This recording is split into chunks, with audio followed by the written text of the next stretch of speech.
Sebagian besar masyarakat Desa Bontomanurung, Kecamatan Tompobulu, Kabupaten Maros, masih mengandalkan sumber daya alam setempat sebagai mata pencaharian. Mulai dari bertani, berkebun, mengelola air terjun menjadi wisata, hingga berburu madu. Dari mayoritas masyarakat yang berburu madu dari lebah hutan, Pak Mala menjadi salah satu yang justru memilih membudidayakan lebah trigona. Secara kasat mata, lebah trigona memiliki ukuran yang lebih kecil dari lebah hutan. Selain itu, madu yang dihasilkan juga berbeda dengan madu biasa, baik dari segi rasa maupun khasiatnya. Tak heran jika harga jual madu trigona bisa lebih mahal dari madu biasa. Kalau perbedaannya itu kalau menurut saya, yang pembeli juga biasanya dia bilang ini bisa mengobati penyakit mah. Kalau yang ini Iya. madu yang lebih kecil-kecil ini, Dek. Iya, kalau ini orgona. Kalau dari segi rasa sama, Ji. Beda memang, beda rupanya memang. Kalau ini dia manis kecu, madu begini. Cuma harganya memang begini ya, agak tinggi daripada madu biasa. Kalau di biasanya itu di apotek 350 sampai 500 itu incerannya per 600 ml. Mahal memang. Kalau di sini saya jual itu 150, biasa juga 170 per 600 ml. Kalau tahun yang lalu tuh banyak kotaknya di sini, sering juga saya panen itu lebih 20 botol. Satu kali panen itu.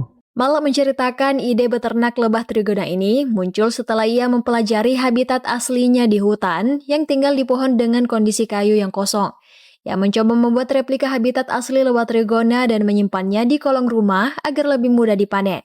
Kalau ini saya sendiri yang pikir itu bagaimana kalau kita kan biasanya kita ambil di hutang.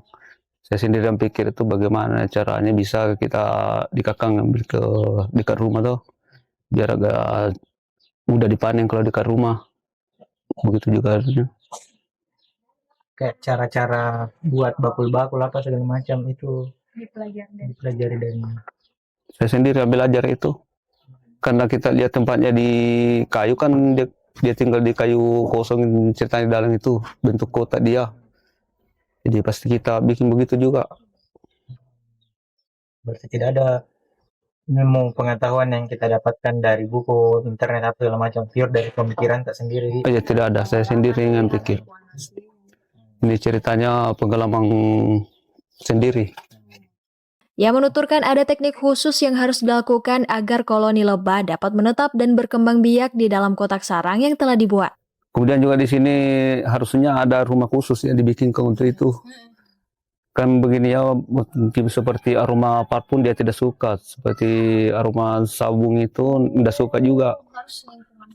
Iya, molto tidak bisa juga.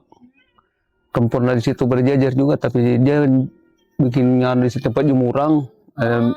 Ya, tidak suka bau molto dia, bau sabun. Dia pergi tinggalkan kotaknya ini.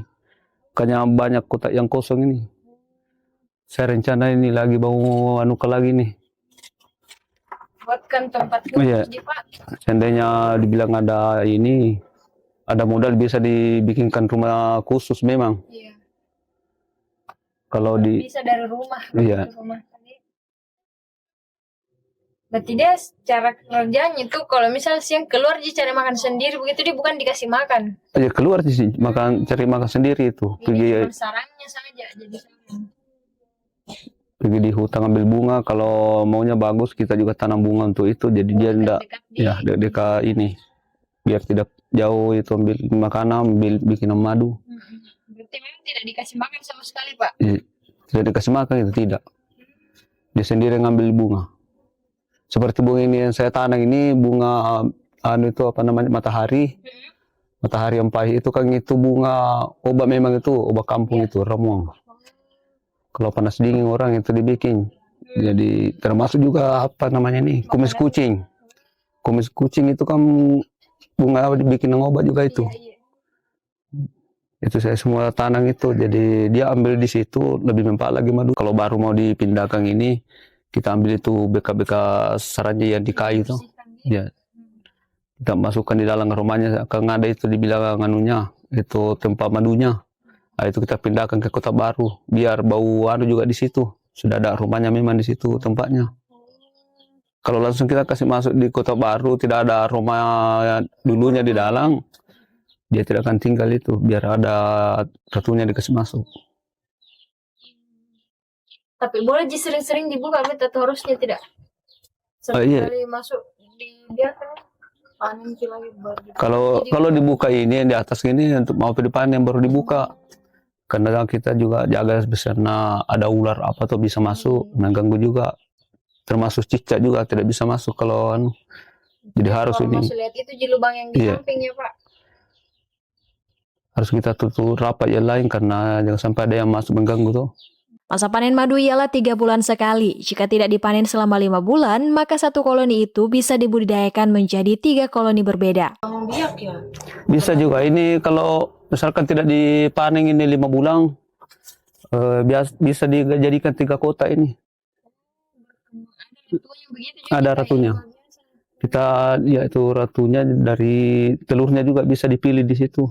Kalau ada calon ratu nanti kita pindahkan di kota baru. Bisa begitu. Tapi awalnya itu diambil memang dari mana begitu indukannya Pak? Kalau dari awal ini saya ambil dari hutan, dari pohon. Kita ambil dari hutan, kita baru dipindahkan ke kota ini.